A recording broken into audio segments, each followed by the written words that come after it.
Bunlar ne bileyim ben. Bu kaldı yukarıya.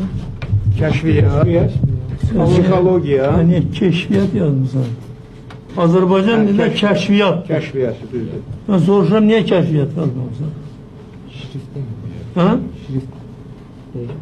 Niye değişmemişler?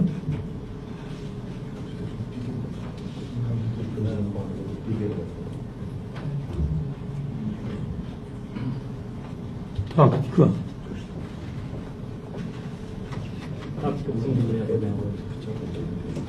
Psikoloji bunu düz yazmışlar. Ama bu düz yazılmıyor. Olabilir kimsə ləhcəsi belədir, keşfiyat. Ama Azerbaycan'da keşfiyattır. Programın içinde yok. Programı yeniden yüklememiz lazım. Yükleme lazım. Yüklemek lazım, evet. Bunların dilleri yok.